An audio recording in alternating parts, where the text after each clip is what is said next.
Welcome to Violin Adventures number 206. This week we finish up one of the 1800s violin. We continue work on the other one. There's a glimpse into rehairing and some more carving. Hope you enjoy. We're starting the week off with our second 1800s violin. So we'll get the clamps off of this bass bar and get it shaped.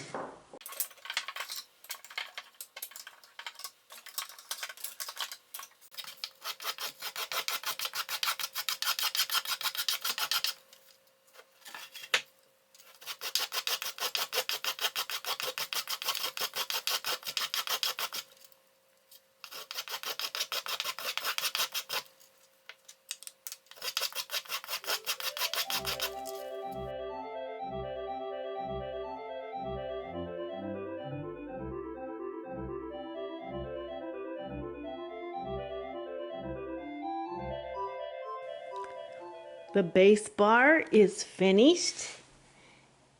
It's got a nice shape, and when I tap it, it's got a nice tone. We'll see if you can hear it.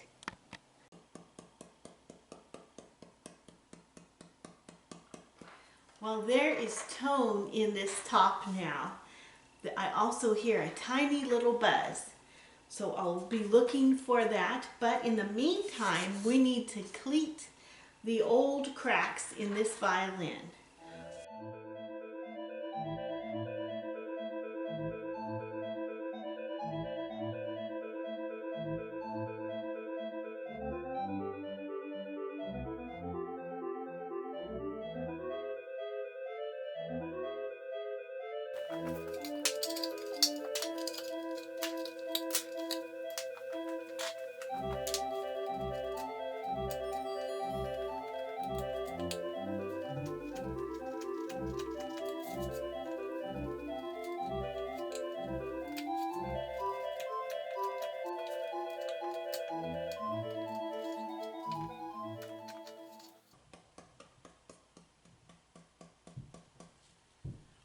Okay, before I seal this, there's a buzz. There's one little buzz.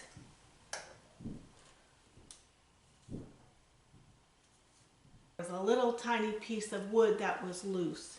So we've got that done. Now we're going to seal it.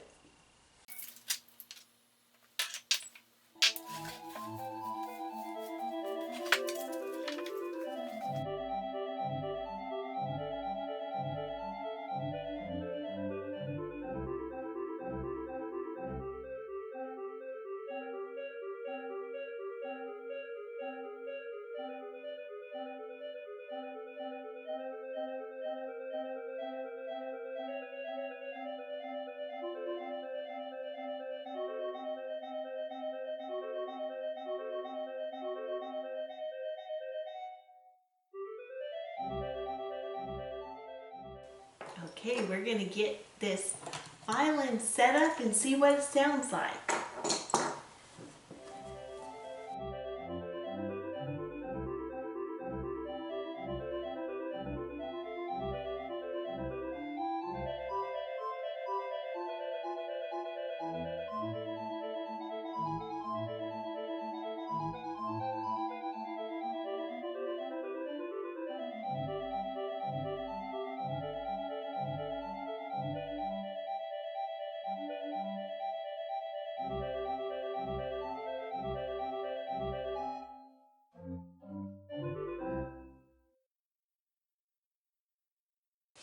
Okay, this is the second 1800s violin that we've been working on, and we gave it a new bass bar.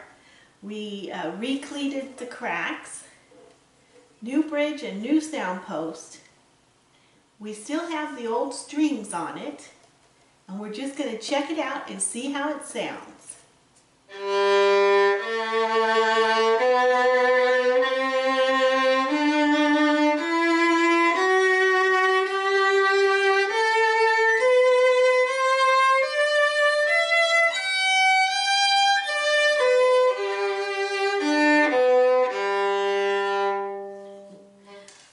Okay, right off you can hear that the tone is very full, very wide, and it needs to be played a bit. So I'm going to play it a bit and come back, just getting it to wake up all those new molecules to realign with the new bass bar, the new bridge, and the new sound post.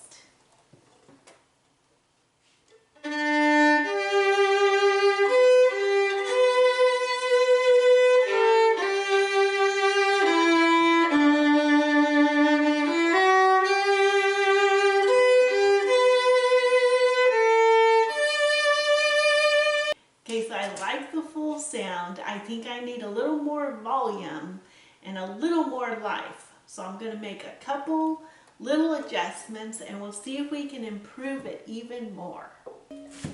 Okay, we have a little more volume here. Let's try it.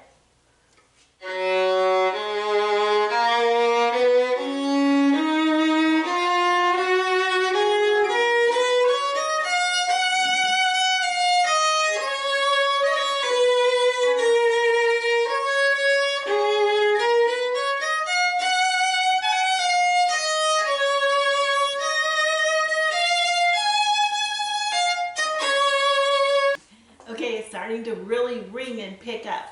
Now, something that really dampens the tone are these tailpieces with all the tuners on them. So, for an experiment, I'm going to put on a Whitner tailpiece so we can hear the difference, although I know these match much nicer than a Whitner tailpiece. So we'll change this out. I know they're ugly, but if you need 4 tuners, this is the best way to go. If you can do without the tuners and just have one on your E string, then these matching tailpieces are wonderful. Okay, for experiment purposes, we put on a Whitner tailpiece.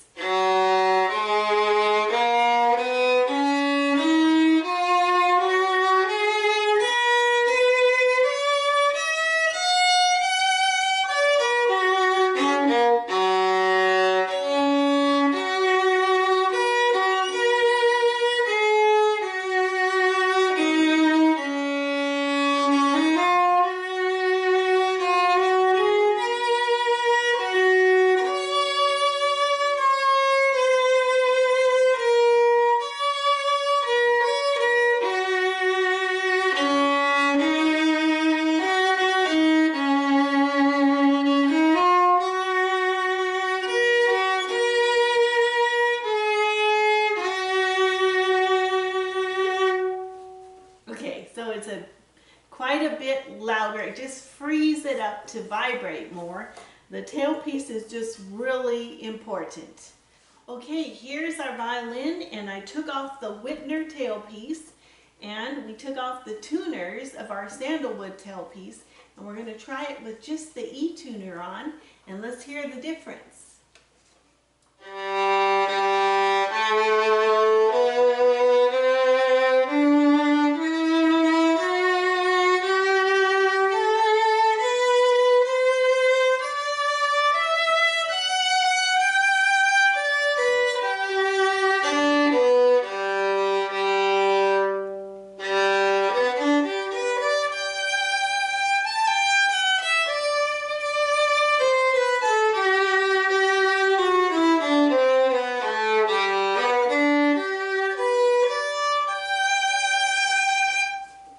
Okay, I think that was the best choice. When we have the Whitner, it's a lighter tailpiece and it allows it to vibrate more, but when you use wood, just gives it an extra fullness.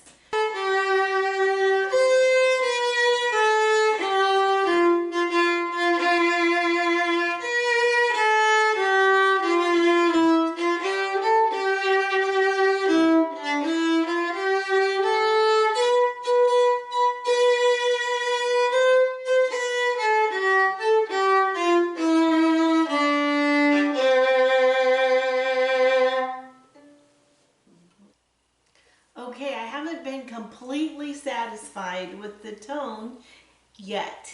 So this is the 4th sound post. We're going to try it, see if this is it.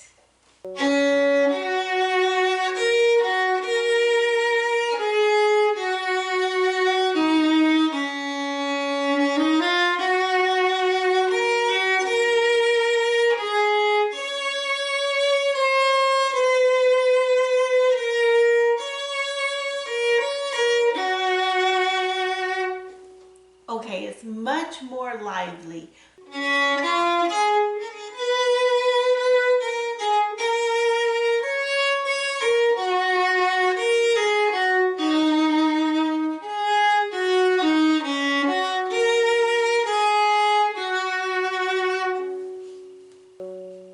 Yes, now it is very lively. So I'm going to play Shalom at the end of the video. So the tone in the past ones was beautiful, it was full, but it didn't give back. Now the vibrations are giving back to the player.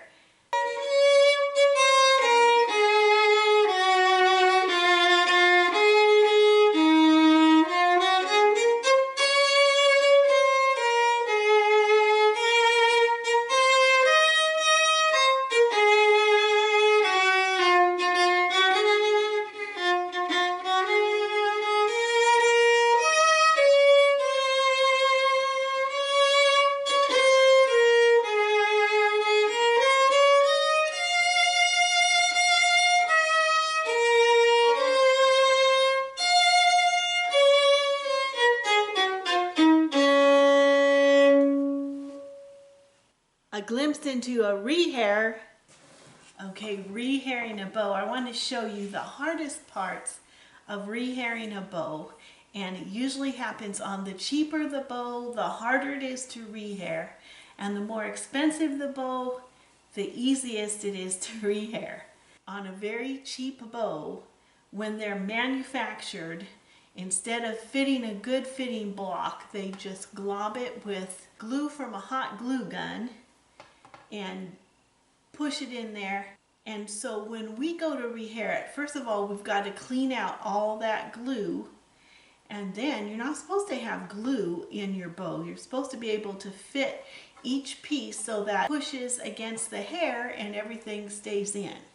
So we have to make a new block of wood that will fit just beautifully right in there.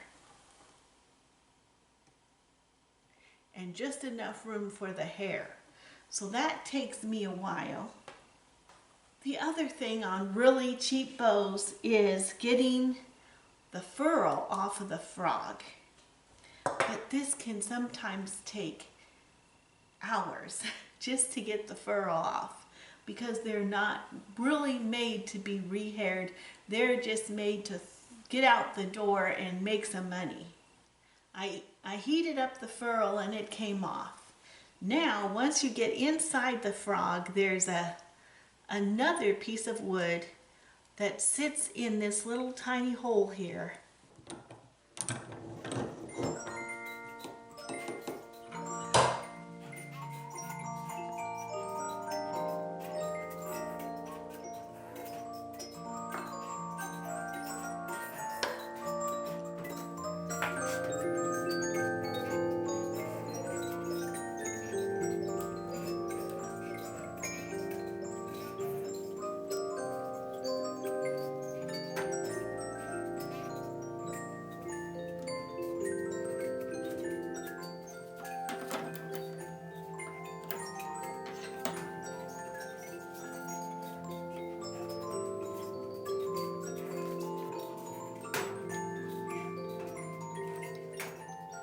Back to our first 1800s violin.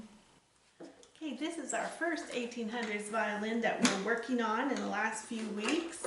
Okay, this is the one that had broken neck and a broken block, and so we replaced all of that. And what we've got to do now is take down this area in the button and make it blend with the heel. We've got the button all carved down and blended with the neck. So the next thing to do is put a sealer coat on this.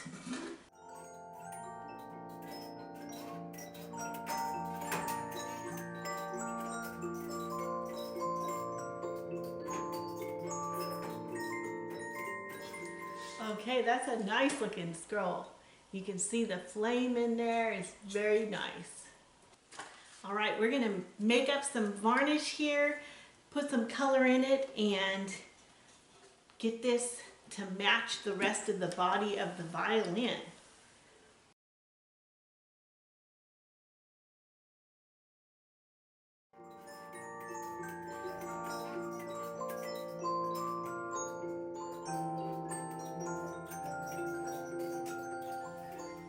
Okay, we can see that that's not dark enough, but that gives us a good protective coat. And then from there we can darken it up. So we'll let this dry and we'll put another coat on probably tomorrow. Okay, this is our 1800s violin where we replace the neck and put a new neck on, and so I've been matching the color to basically the back and the sides. So that's pretty much done. Here I've got all my little colors and the varnish, and so the next step here is to resurface this fingerboard. This is a new fingerboard, so it needs to be surfaced so it will be nice and smooth when you're playing up and down. So I'm going to do that next.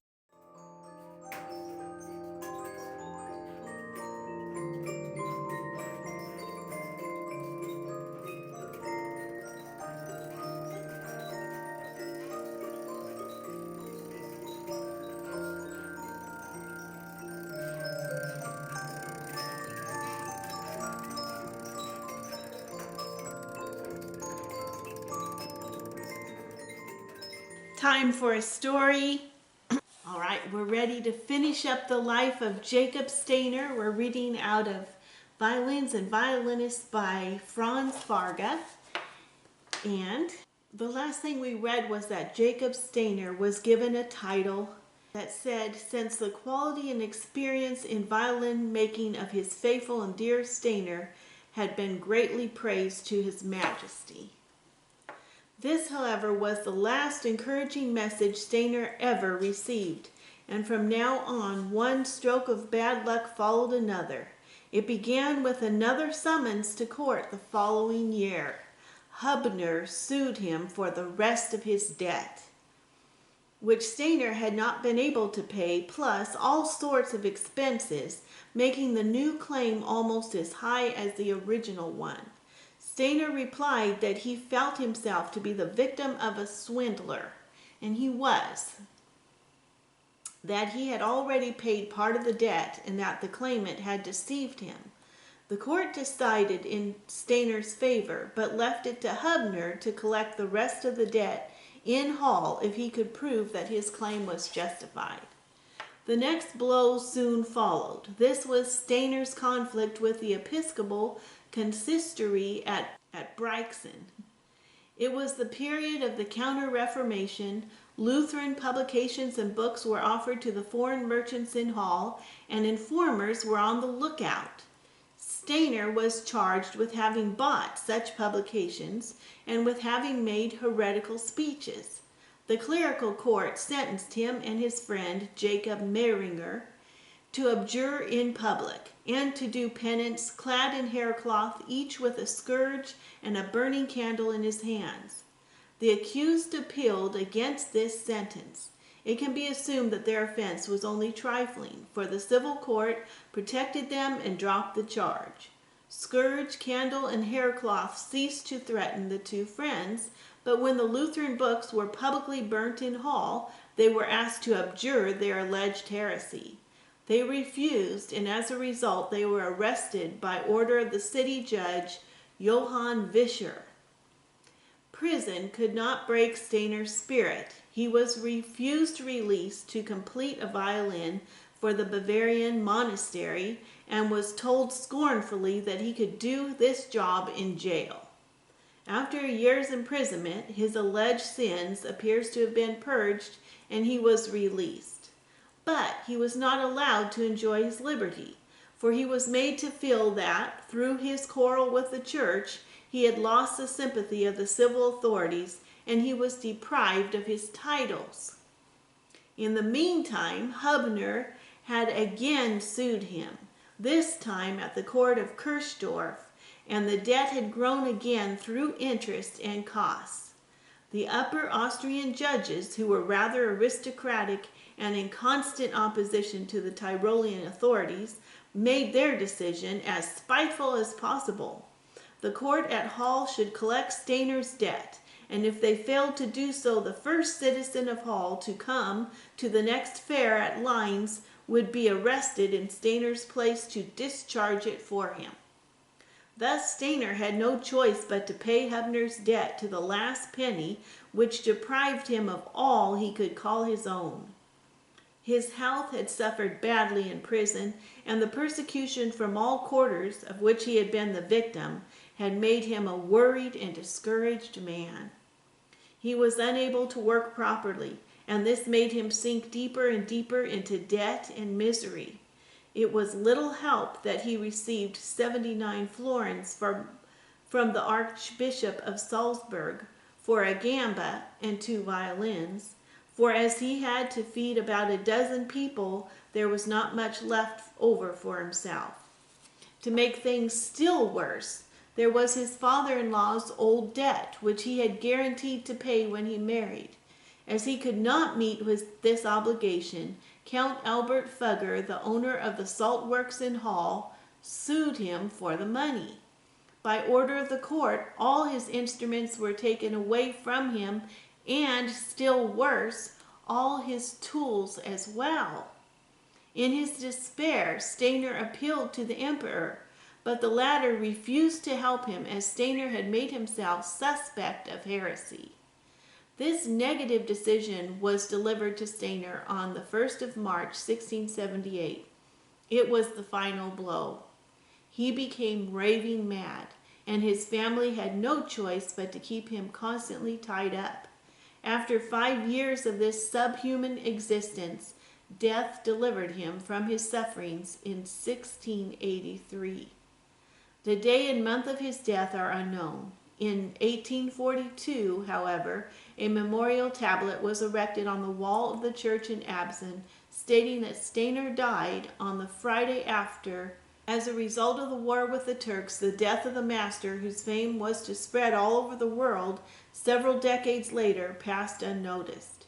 In 1684, his house was sold by auction in favor of his creditors. His wife, Margaret, died penniless in 1689. His house has been preserved. Until the end of the 19th century, visitors were shown a bench in front of the house where the madman was allowed to draw a breath of fresh air. It had several holes for the ropes with which the unfortunate man was tied. So ended the tragic life of the greatest German-speaking violin maker. For Jacob Stainer had to stand on his own feet. Without advisors or friends to encourage him, he created his art all alone. His first violins were masterpieces, although he made them when he was hardly 20. It can be seen at a glance that they are highly original, yet made with the greatest care. Stainer's personality seems to be like that of those nameless medieval artists who lived only for their work, in the pursuit of which they submerged all their personality. His manner of life was simple. He remained faithful to the wife he had chosen as a young man in the first awakening of his love. He tried hard to be a good father to his numerous children. He was not bent on fame and wealth. If he approached his sovereign asking him for work, he did so to provide for his family and save his father-in-law from the debtor's prison. And then it goes on to describe his instruments. Although Stainer, with his great industry, must have made a large number of violins, they are very rare today. There are many Stainers on the market, but nearly all of them are imitations. Next time we'll start up on Chapter 7, which is the German School of Violin Making. Some carving on our new violin.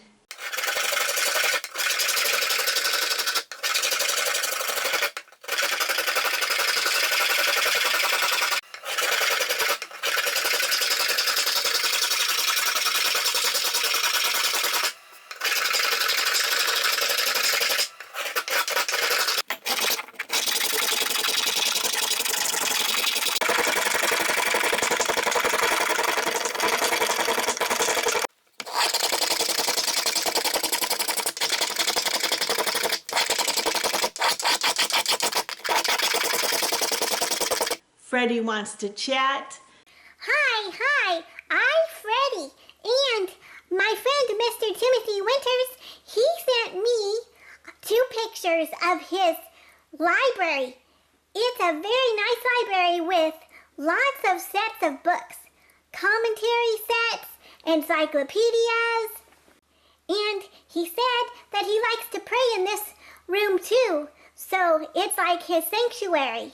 So here it is. Hope you enjoy.